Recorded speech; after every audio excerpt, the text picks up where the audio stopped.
നമ്മുടെ തറവാട്ടിലൊക്കെ കയറുകൂടെ നീ? ഇതാണ് എന്റെ മകൻ, കണിയാപുരം കോവിലത്തെ ഉറങ്ങും തമ്പുരാൻ. ഇവനെന്താ ഇങ്ങനെ കിടക്കുന്നു? സ്വപ്നത്തിൽ ഭയങ്കര ഓട്ടക്കാരനാ, ജീവിതത്തിൽ ഞാനും. സ്ലീപ്പു ദീപു അച്ഛന് അതല്ല, ഞാനാ നിന്റെ അച്ഛൻ. പണ്ട് കൊച്ചിലെ ഇവ ഉറങ്ങാത്തോണ്ട് ഞാനും ബിന്ദുവിനെ ഒരുപാട് ശകാരിക്കുമായിരുന്നു. ആ ദേഷ്യത്തിൽ ഇപ്പൊ 24-ാമത്തെ വയസ്സിൽ ഉച്ചയ്ക്ക് 2 മണിക്ക് കിടന്ന് ഉറങ്ങിക്കൊണ്ടിരിക്കുക. പോയി 2 പാല് വാങ്ങിച്ചോട്ടാ, ഇവന് ചായ ഇട്ട് കൊടുക്കാനുള്ള. ഫ്രിഡ്ജിൽ തൈരേ ഉള്ളൂ. തൈര് സാധം ഉണ്ടാക്കിക്കോട്. സുമതി അക്കാവോടെ തൈര് സാധം പ്രമാദം. കുറച്ചാള് ചെന്നൈ പോയി ഉറങ്ങിയായിരുന്നേ, അതിന്റെ. അച്ഛാ, ദീപു കണ്ണു തുറന്നായിരുന്നു.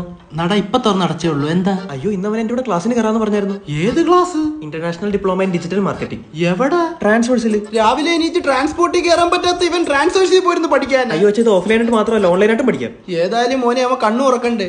എന്നാലും ഇവ എന്നോട് ഇതിനെ പറ്റി ഒന്നും പറഞ്ഞില്ല. അച്ഛാ, ഇത് +2 ഡിഗ്രി ഏത് ക്വാളിഫിക്കേഷൻ ഉള്ളവർക്കും പഠിക്കാൻ പറ്റുന്ന കോഴ്സാ.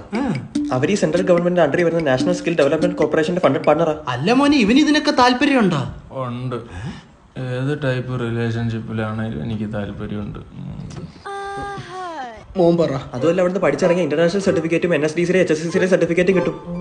പിന്നെ ഈ കോഴ്സ് എടുത്ത ഫ്രീലാൻസ് ആയിട്ട് ഭയങ്കര ജോലി സാധ്യത. ഇവനെ ഞാൻ വല്ല മെത്ത ടെസ്റ്റ് ചെയ്യുന്ന കമ്പനിയിൽ വിട്ടാലോ എന്ന് ആലോചിക്കുക. അതെ, കല്യാണം കഴിക്കാൻ താല്പര്യമുണ്ട്.